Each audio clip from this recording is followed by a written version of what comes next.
میدان ته بروزي دیکھو وګورئ رسول الله صلی الله علیه وسلم هر میدان ته په خپل تلو کنه بتو ها ز د سیکانو ګوردوارې ته تله ما پکې وخت تیر کړی د سیکانو ټول حالات می معلوم کړی دي زه د هندوانو مندر کې پاتې شوی هندوانو سره می د کرشن مہاراج په سر باندې باسونه کړی دي زه د عیسایانو په جلجو کې پاتې شوی عیسی علیہ السلام ته د خدای زوی وای دوی نعوذ بالله په دې می ور سره باسونه کړی دي تاسو خیال راغی دي جلجو ته بځې مندرونو ته بځې ګوردوارو ته بځې د جهاد میدان ته بروزه د پوډرو اډې چې چرته ځي الته به ورځې د شرابو اډې چې چرته دي الته به ورځې د جوارګرو اډې چې چرته دي الته به ورځې کني کدا کار نه کوي ماما نه مولای او نه بزرګ او نه صاحبزاده او نه پیر او نه څه او نه څه په دې خبره پوهیږئ د پیغمبر نه مونږ لوی خلق نه یو کتایف کې خلکو په کارو وشتو او د یو خدای आवाज کولو د بدر په میدان کې د غشو بارانو په او د یو خدای आवाज کولو په احد کې غاخونه مات شو او د یو خدای आवाज کولو مونږ داغه نه لوی خلق نه نو په اسلام په میدان کې دا تمیز نشته چې دا میا دی دا سید دی دا مولا دی دا پیر نه بشر سره به یو د بل نه مخکې کیږي او په میدان به ورمنډه وي تاسو خیال راغی زمونږ علاقه کې د جوارګرو یو اډه هغه ورځ زه ورغلم چې ورغلم دی لګیا دي تیری چکا بچه زه ورغلم زم پکې کېناست او داسې کوي دي ما زم کوم که نه داسې پیسې مې راوایستې یو 100 روپو لوټ وایي جي پرېږدئ جي ما زم کوم چې دا دومره ښه کار دی چې تاسو سر په خپو ورته ناست یې خپې مې وسېسته نو زین کو بس ټول وویل چې مولانا صاحب که د سړي زامنو بیا به دا کارونه بس قسم په خدای دی چې ښځې مونږ کره شکریه ادا کولو لرالې چې زمونږ مړونو د جوارۍ نه توبه وویسته دیکھو وګورئ بالا ماڼۍ کې یو زیارت دی سید حسن پیر ورته وایي زه زیارت په ورځ هلته کله کله ځم هلته دا چرسیان ډېر ناست ډېر زیات نو زه هلته کښېنم هغوی ماله چای مې هم راوړي کله یو ورځ یې اوس ناست ما چای راوړی هم وڅښلې مازدیګر بانګ به مونږ په زیارت کې وویلو جومات ته به ټول چرسیانو چپ کوي هلکه بانګ وشو مانځله به راغی زما لاسونه به یې څپول ما ته پوښتنه کوي چې دا چرس دې څنګه شی دی چرس اوس دې ته حکمت عملي وایي ښه شیخ صاحب چرس څنګه شی دی په دې خو کار نه کېږي حرام نه ادعو الى سبيل ربك بالحكمة والموعظة الحسنة وجادلهم بالتي هي احسن د خدای لارې ته به خلک څنګه رابلي ما ته وایي چرس څنګه شی دی اوس زړه کې سوچ کو چې که ورته چې دا خراب شی دی نو دوی باندې د دې خو اثر نه کېږي مال پرېږده مړه څه پوښتنې کوئ تاسو وایئ چې چرس فقیري بوټی دی څوک وایي تاسو وایئ چې چرس فقیري بوټی دی اوس په تاسو وایئ ټکي هغه خانه خراب بچي پوه نه شو او په دې پوه شو چې مولانا صاحب وویلې چې فقیري بوټی دی ای قربان دی ویل دا نیکه نه زما لاسونه یې سم ویل ہندکو کی وہی یو بولتا کہ سمجھ گیا ہے ساری حقیقت نو سمجھ گیا اے عالم ہے بزرگ پوتا میں لاس پڑو مڑا ہو یو زیارت تیر شو چې بل تیر شو چې بل تیر شو حالانکہ میں خیال کول چې دا رامیان خو او دی سره به څه چل کې په څلورم زیارت چې زه لاړم کېناستو مازدیګر مونځ ته دوی راله چې مونځ شو جي ما یاره یو مسله کې نښته یم ویلې څه مسلې خو جي تاسو پوهېږئ علما یې ما نه مسله تاسو سره تعلق لري. په دې نه پوهېږم چې یو معشوقی او د هغې دوه عاشقان. معشوقه یوه ده. معشوقه پېژنئ څه ته وایي؟ ماما څه ته وایي؟ چې پې مینې چې پې مینې. یو معشوقه ده او د هغې دوه عاشقان دي. یو عاشق داسې دی چې معشوقه ورته آواز وکړي فلانیه لبیک و سعدیک حاضر ولا. یو عاشق داسې دی. او یو عاشق داسې دی چې معشوقه ورته آواز وکړي چې فلانیه فلانیه فلانیه. جی تاسو څه ویلې؟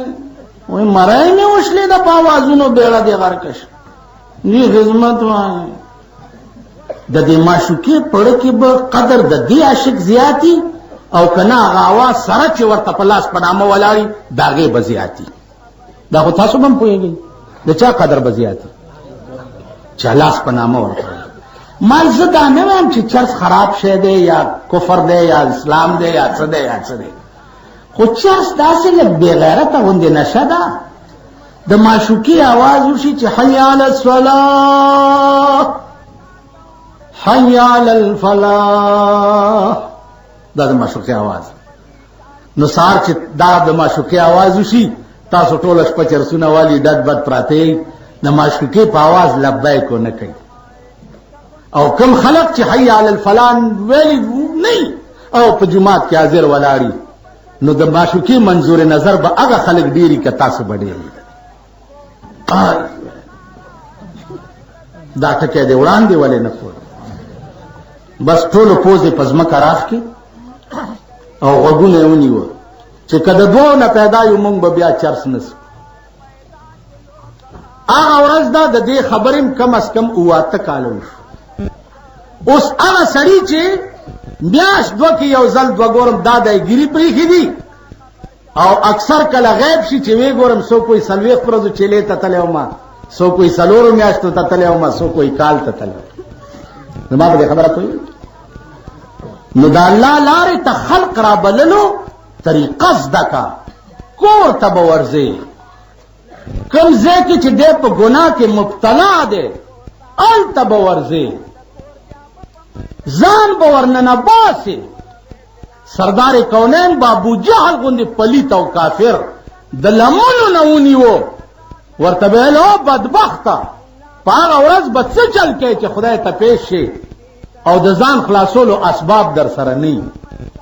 د مرګ تر ساعته پورې چې پیغمبر منې کېده نه. نو د دې وجې نه عزیزانو دین په خپله زده کوي، بیا یې په ځان حاوي کوي، بیا یې په کور حاوي کوي، بیا یې په محله او په علاقه حاوي کوي،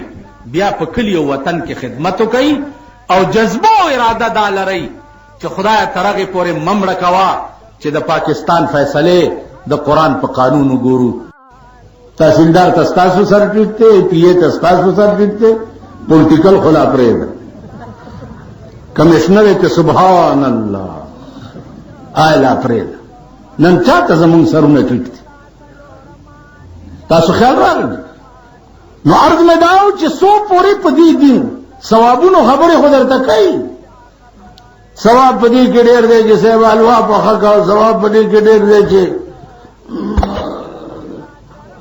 جامې چاله ورکوه، ثواب په دې کې ډېر دی، ثواب په دې کې ډېر دی. په دې مې پوهېږه چې عذاب پسې کې ډېر دی. ثوابونو خو خبرې کوي، خبرې د عذاب کوه. یا ایها الانسان ما غرک بربک الکریم،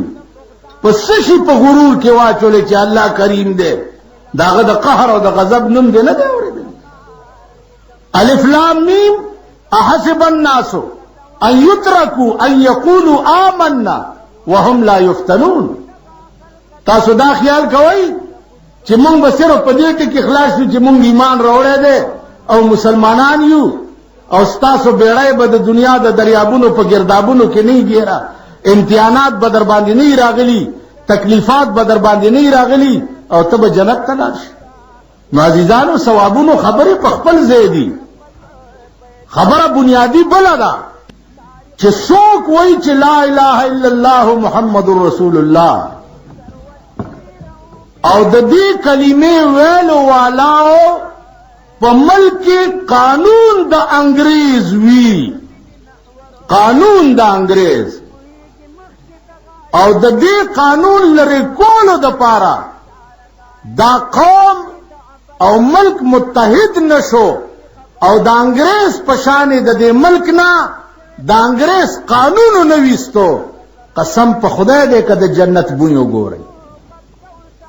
بوی دا مې درته وړاندې دلته یو جلسه کې ویلي،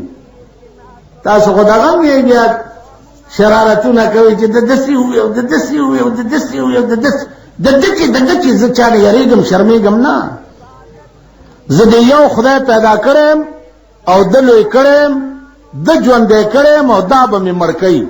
یېرېدو والا د چا نه نه یم. په 43 کاله د پاکستان کې ما د پاکستان حکومت په یو کوډه هم نه دی اغستی تر څو پورې چې د ملک قانون قرآن شوی نه. تاسو پوه شوئ په خبره؟ نو عزیزانو لوی دور دوب په دې دپاره کوئ چې د دې ملک قانون بدل شي، د دې ملک نظام بدل شي، او د ملک قانون او نظام به تر هغې پورې نه بدلیږي چې تر څو پورې د پاکستان نه سرمایه‌دارانه نظام ختم شوی نه. دا اربپتیان او کروڑپتیان چې په پاکستان کې موجود وي تر هغې پورې ستا د ملک نظام نه بدلیږي.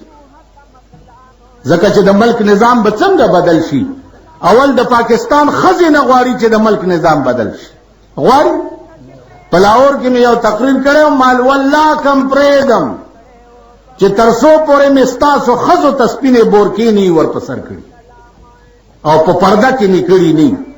سبا له زه چې درالم سبا زما خلاف په لاهور کې ښځو جلوس راایستی. اوس په ښار کې که ښځو ته زما نامه والې لرې کوئ. تاسو پوه شوئ؟ عرض مې دا ملک کې ښځې نه غواړي او هر سړی د ښځې ټټو دی، هر سړی د ښځې بړوا دی. نو ملک به نظام د اسلام څنګه راځي؟ تاسو راشئ بزرگان مې وکتل خو چې منصب ورته ملاو شو د پلانی وزیر ښځه اسکول کی افتتاح کر رہی ہے، وہ بیڑا دے غر کشا لکه ته خو زبرګن وې کنه. نو ټلیفون مې ورته وکړ، ما لګل ستا ښځې دا افتتاح کوله د دې اسکول جیا د ښځو اسکولو. ما د اخبار والا خو ښځې نه وې کنه. شرمېدلیا بې حیا بې غیرته، ته خو زبرګ وې ګیره دې پرېښې وه. دا ستا غوندې ګیره مال په پټو کې واخم ډېر ولاړ. زمونږ څه ګیرې دي؟ زمونږ ګیرې به هله ګیرې شي چې د پاکستان قانون بدل شي. ستا په ایجنسۍ کې ننم دا پولیټیکلي نظام چې دی دا د انګریز قانون دی، دی که نه دی؟ دا د انګریز قانون دی. پولیټیکلي نظام د انګریز قانون دی، کچرۍ مجسټریټي نظام د انګریز قانون دی، ججی نظام د انګریز قانون دی، تاڼو کې ایف آئی آر د انګریز قانون دی. دا د لارډ میکالې جوړ کړی قانون دی چې کوم انګریز ستا دپاره جوړ کړی. نو ستا د ملک قانون ته په کومه خوله د دې ملک اسلام نومد؟ نو عزیزانو اسلام داسې یو شی دی چې توبه استغفار خدای مې دې په دې نه ګناهګارۍ. خو دا مداري چې مداري نو هغه سره یو وړوکی ډولکی ډب ډب ډب ډب ډب ډب ډب ډب داسې نو خلک راټول شي چې څه چل دی. نو هغه یو پیټار ځان ته ایښی او خلکو ته وایي چې دې پیټار کې یو اژدها ده او 10 خولې دي او 15 سرونه دي او 10 ګزه اوږده ده او دا ده او دا ده او دا ده او دا یو بوتلګي کې دوایي ده، ما د دې مار د واز دې نه جوړه کړې ده، دا د هر مرض دارو دی او قیمت یې صرف 10 روپۍ دی. په دې چل هغه ټولې بوتلې خرڅې کړي چې پیټار نه سر اوچت کړي، هغې کې دومره غوندې مارګې. نو مونږه د اسلام چې دی صاحب هغه د مداریانو کار دی، خلک ته دوکه کوي، خلک ته دوکه کوي. په دې پېښور کې یو بیډي نظام دی. بیډي نظام دا معنا چې لاره چواریان جمعداران ویاڼی کوڅې صفا کول دې لپاره یو منبر جوړولی هغې ته بیډي نظام وایي نو بیډي نظام ته یو ملا ولاړو نو مال راغی چې جی ما لپاره به کوشش کوئ د ووټ نو مال ته څه کوې ته څه کوې چې ویل جی اسلام دپاره ولاړې مال د اسلام اوس وی هو تره چې ته اسلام دپاره ولاړې یعنی کوڅو کې چوریانو ته اسلام راغی اوس نو هر سړی چې ودرېږي وایي وروره زه اسلام دپاره وروره زه اسلام دپاره و نواز شریف هم د اسلام چغې وایي غلام اسحاق هم د اسلام چغې وایي دلته زمونږ چیف منسټر صاحب هم د اسلام چغې وایي اریان هم چې دی را روان کړی د کم ځای نه دی چې تر اوسه را رسي نه دنیا خو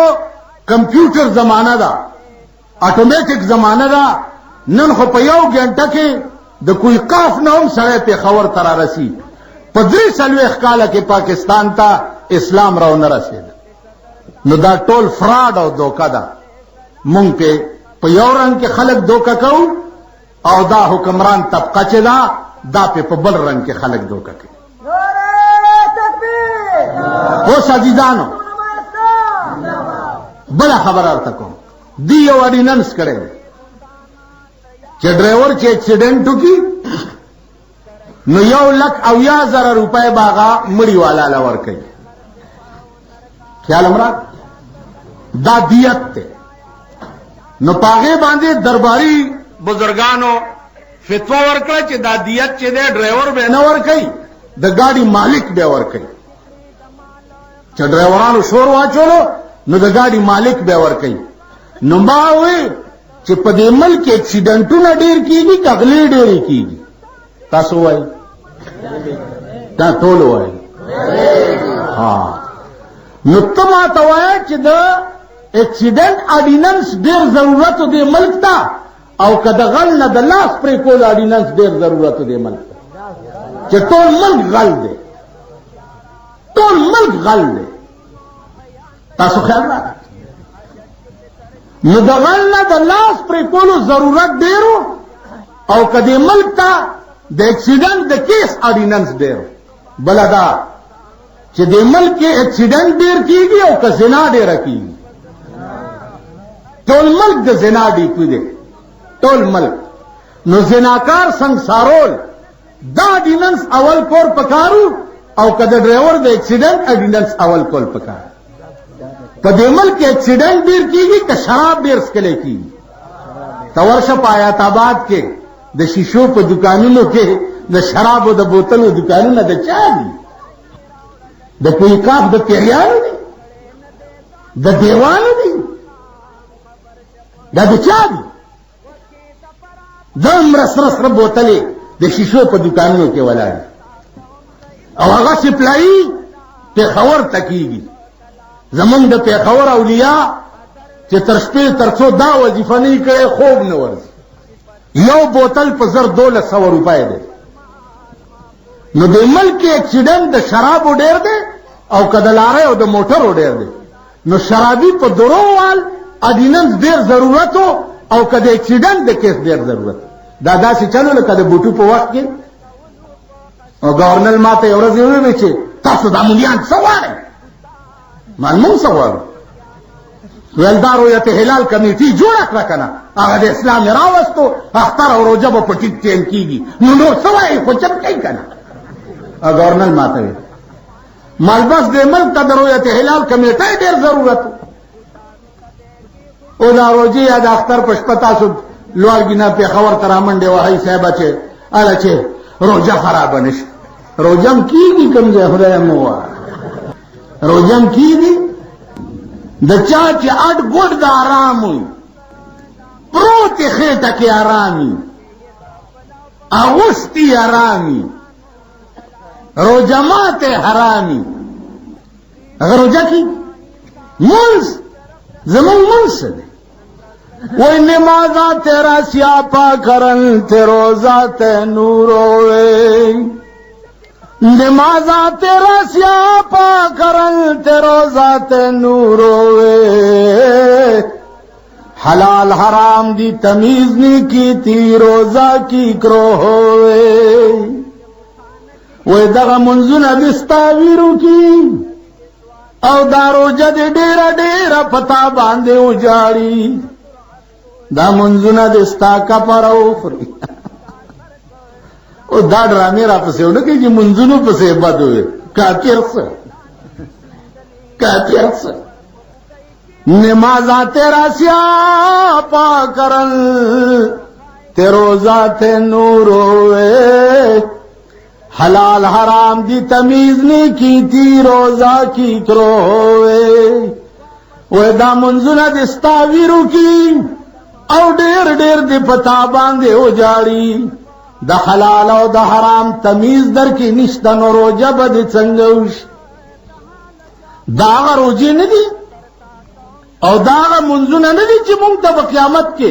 په دې مخ راوښتې شي چې دا منځونه نه و چې تا دې لپاره کول چې خلک راته خسړې وي دا منځونه نه دا روزه نه وي چې تا ټول ورځ به حرامو پسې ګرځېدې او نیولې دې روزه وا او بیا به دې ماتوله دا روزه په حرامو باندې دا نه نن تورشه تو خو یو چپراسی ته وایي چې دانه کانه نه نه دي دا چرته او صاحب ډېر په دغه دی ته مړه خدای ته وګور قرآن ته وګور تاسو په خپله ژبه کې قرآن ته وګور چپراسی دې قرآن ته وګور نن صاحب نن ډېر خراب مړه خدای دا ورک یاره خو ډېر دغه یې نو ښه اورې دا دي که نه دا چې صاحب لا نه نوځي الله زما کار نه کېږي خو چې ته راغلی یاره جي روزه کې یو سره ناستو روزه کې یو ټلیفون ورته راغی زمونږ د پېښور یو لوی اړتي دی لوی اړتي دی د فروټو سلام علیکم څنګه حال دی پلاني خانه جوهر تکړه ښه یاره بیگانی کریټونه دې ډېر مزیدار خو چې ما پیدا شو که ته بیا غلی شو روزه ده چې ټلیفون یې بند کړو ما ورته زه هم داسې یم مایجي دا هغه پلاني خان و هغه چې کابل ته په نیمبوانو پیره کې یو پیره کې 3 لکه روپۍ ګټي کابل ته به نیمبوان سمګل کول په پاکستان کاتیرا پریوته وه نیمبوانو کې یو لارۍ کې به 3 لکه روپۍ ګټي ما دا هغه سړی زما دوست ہے اشنا میں ما دا ټول زمونږ دوست دی کورسای نه کوچا څنګه حدیث ته چې چا زکات ټولولو باندې استغه وې چې دا یو چيله پکې مال اسه را کړې ته مې نن دا معزول کړې او ګورم چې تعالی څوک چيله در کی بیا ته دې کورسای نه کوشش چې بیا تعالی څوک دوست کرے ټول نه راوړي کړه نو عزیزان عرض مې داو چې ملک د الله د عظیم قهر په لپیټ کې دی عظیم قهر او انتظار کوي چې کله بورانیږي ځکه چې کوم آثار د قیامت پیغمبر بیان کړی دي هغه ټول رښتیا ټول هیڅ شی ماته پکې پاتې نه ښکاري دا څه خلق دی چې الله الله ویلو والا شته شاید چې د دې په برکت باندې د آسماني عذاب ځوړندي کني تباہی ته تیار دی او ہلاکت تا تیار دے اگر ورځ یو بزرگو تبلیغی جماعت کې راغلی نو هغه ملاوېدو ته راغی نو چې دا جی د افریقې دی داسې ما ته ګوډه اردو یې ویل څنګه راغلی افریقې ما ته وی چې جی ما زه کرسچن عیسائی دا خلق رالو ما ته دعوت راکو یو پکې انګریزي خوانو اگر سره انګریزي کې خبرې وکړې او زه مسلمان شم چې مسلمان شم نو بیا خپل کاروبار به مې کولو خو برای نام مسلمانم نو د شپې مې خوب ولیدو پرافټ په انګریزي کې پیغمبر ته وایي چې دا هغه پرافټ دی چې د چا دعوت دی خلقو ما ته راکړی چې دا د پاکستان نه راغلی نو هغه ما ته په خوب کې وایي چې ته کراتلون کې ژوند خکول غواړې نو د دې خلکو په شان ته موزه او کلی په کلی ګرځه او زما د دین دعوت خلکو ته ورکوه نو زما عزیزانو خپل وس کوئ ملا تړلی سپایانو سي دې د پاره چې یا الله ترغه ممړه کوا چې تر څو پورې موږ د پاکستان قانون قرآن کړی نه جګړې بجلی او دې دادې په تندر لګي بجلی جګړه همیشه دې د پاره کوي چې موږ ترغه پورې په دې ملک به په آرام نه کینو چې تر څو پورې موږ د پاکستان قانون قرآن کړی نه څوک چې پکې رکاوټ اچي او د چا په تقدیر کې هدایت نه نو دعا وکړي چې خدای پاک په دې ملک کې تباہ او برباد کړي څوک چې د اسلام په نوم خلقو ته دوکې ورکوي او ورکې دا نه چې د دې ملک قانون د قرآن شي او د دې ملک قانون د دین شي خدای دې تباہ کړي زما عزیزانو ملک تباہ دی دا ملک غرق دی د یو سړي چې په خپله ښځه وس نه رسي په خپله لورې وس نه رسي په خپل زوی وس نه رسي هم څه خلک یا هم څه بني آدم تاسو راشئ پېښور کې وګورئ چې لږ په خېټه موړ شي د ده د خدای ورمېږ مات کي اول کار یې دا دی چې ښځې نه بورکه کوزه کړي او بربنډی کړي او هغه لونډه یې ځان سره روانه کړي او ورسره اوږې هم وایي او خبرې هم کوي د مازدیګر کې تشریف راوړئ صدر روډ ته په صدر کې د صدر روډ چې دی دا د ښځو د شاپینګ ځای دی او اوس په تاسو سره حیات آباد کې شاپینګ جوړ شو ډېر مبارک ځای جوړ مارکیټ دی کار څه دی خو دغه ځای کې وګورئ لیډا یې په موټر کې ناست دی او لیډا یې په دکاندارانو ګرځي دکاندارانو سره انګتې اچوي دا څه وطن دی دا څه ملک یا مونږ ځان ته سړي وایو مونږ بني آدم یو په دې هم نه راځئ هلکه جنګ دی دلته او ورته وایي فاذهب انت وربک فقاتلا انا هاهنا قاعدون ته ستا خدای دې لاړ شي جنگ دې وکړي زمونږ به رسته در پسې دوا کوو نه ماما د دوا کار نه دی مخکې کېږه ښه د روس یو ټینک در باندې سړېږي مخکې کېږه بلکې موږ دا وایو چې دا ملک دې داسې وي لکه عمر فاروق رضی الله تعالی عنه د شپې ګرځېده او دا د هغه ایمانو چې اسې نه چې زما په دور حکومت کې چرته د شپې چاته څه تکلیفي نو بیا به زه خدای ته جواب دیم نو د ښار نه بار ووتو یو ونې لاندې نری نری اور بلیږي نو دی چې نږدې ورغی نو په هغه اور باندې کټوۍ پرته ده او یو درې ماشومان پراته دي او مور یې ورته ناسته ده نو چا ماشومان وجاړي نو مور یې کټوۍ کې داسې سمسای تاو کی سکر کړ غوندې आवाज پکې وشي او ماشومان غلی شي عمر فاروق رضی الله تعالی عنہ ورنږدې شو او ورته وی چې بډای دا څه کوي هغه ورته ځان لار لنډوا کار دې سره چې په دا وخت پښتنه کې عمر فاروق ورته کېناستو چې والله کلار شم چې تر څو دې په دې حال پوي کړې نه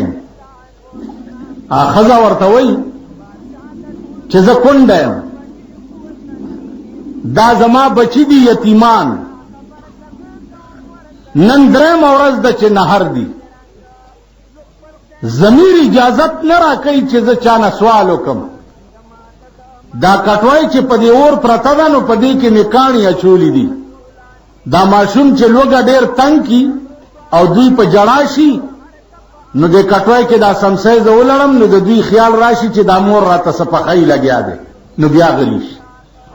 نن درېم ورځ ده چې په دې چل باندې دا ماشومان غلی کوم امیر المؤمنین ورته وفرمایل چې تا د دې امیر المؤمنین نه مطالبه نه ده کړې هغه ورته وایي چې د دې امیر المؤمنین د خدای تبا کی زما سکار دی چې زه ورته مطالبه کوم دا هغه فرض دی چې راشي او مانه تپوس وکړي چې تا ته څه تکلیف حضرت عمر په جړا شو او په یو منډه کور ته راغی کور نه وړه واغسته او دا غږلو سامان یې واغستو او په منډه لاړو هلته یې په خپله وړه لامده کړه او هغه اور بیا بل کړو او طبخه په کې خو روټای ولا پخې کړې پامور او بچو روټای وخورولا او بیا ورته وی چې سبب ته بیا مهرباني کې چې زتا ته دراشن بندوبست وکړه. زما عزیزانو مونږ په دې ملک کې داسې نظام غواړو، دا نظام نه غواړو چې हमको तो मुयसर नहीं मिट्टी का दिया भी और घर पीर का बिजली और चिरागों से है रोशन. ما ته خوده د خاور تیلو دیونه ملاویږي او ستا په کور کې د چراغان جوړي او اتوماتیک جنریټر دی لګیدلی وي او ما ته د باټه رڼا نه ملاوي. مساوات مونږ په دې ملک کې غواړو، خو مساوات محمدي غواړو. مساوات محمدي دا معنا چې بادشاہ دې د تخت نه راکوشي او غدا سره دې پزمکه کینی.